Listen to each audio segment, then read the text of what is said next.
Course development is a process of designing a learning experience that occurs over a period of time, such as 10 weeks, and during which students are developing certain knowledge, competencies, and values.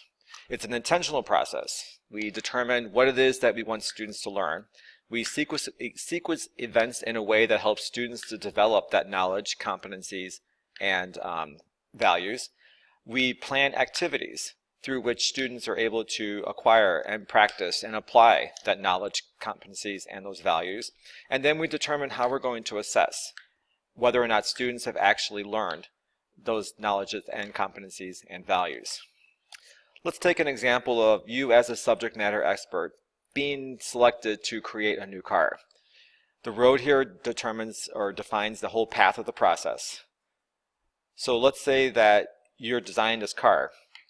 You wouldn't be working in isolation to do this. You'd be considering the current market of the car industry.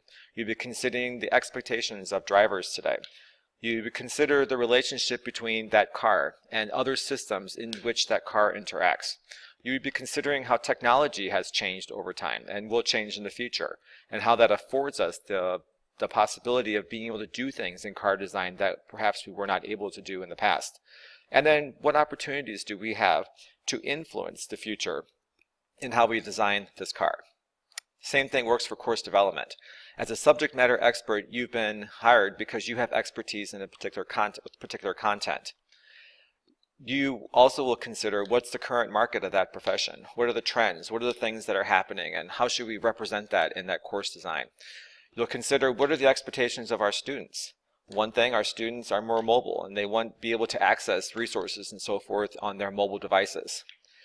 What relationship does this course have to other courses they have taken and will take in the future? What connections does it have to their personal lives? How has technology changed? How can we provide different types of opportunities in learning by the use of technology? And how does that also provide us the opportunity to provide students with different types of digital resources that they may not have had access to before?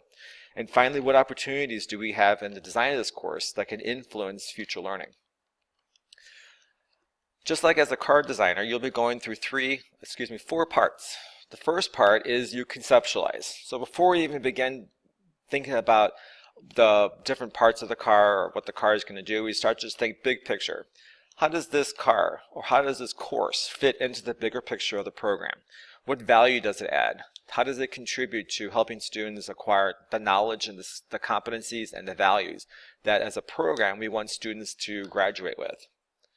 The result of that conceptualization phase, which is about 10% of the entire process, is a purpose statement, is a list of course outcomes, and is a list of connections that you see with other courses in the program that students have previously taken and courses they will be taking in the future. The next part of the process, which is about 15%, is the actual design.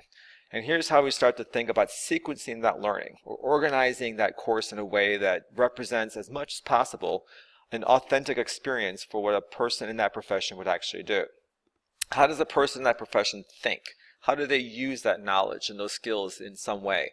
And in what way can we create an opportunity for students to apply it in the course, rather than just hoping that students will figure out how they'll use knowledge in the future in some way? The next part, about 70% of the process, is development. And that's now that once we have this framework, we have clearly defined course outcomes, we can start to think about what happens in each week.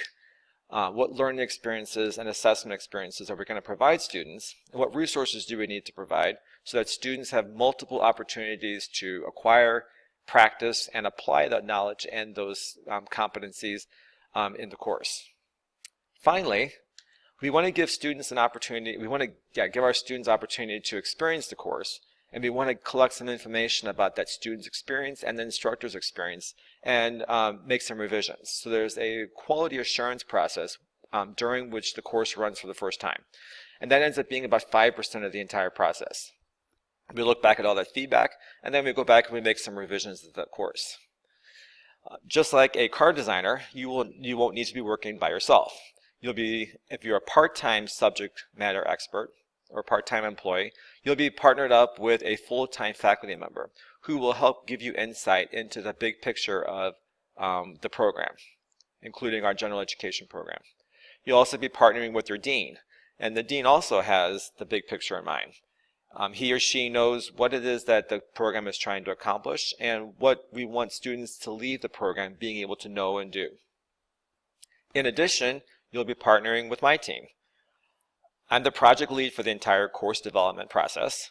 I have a course videographer who can partner with you to create audio and visual resources that may not be available already for students. And then I also have course content developers who will be working very closely with you to review the course materials that you develop from a student point of view, asking you questions about what you came up with, helping you come up with ways of representing things differently or finding additional information to put into the course. They'll also do copy editing so that there's consistency in how we give directions to students and how we explain things across courses, and they'll be the ones that actually create the Blackboard course shells.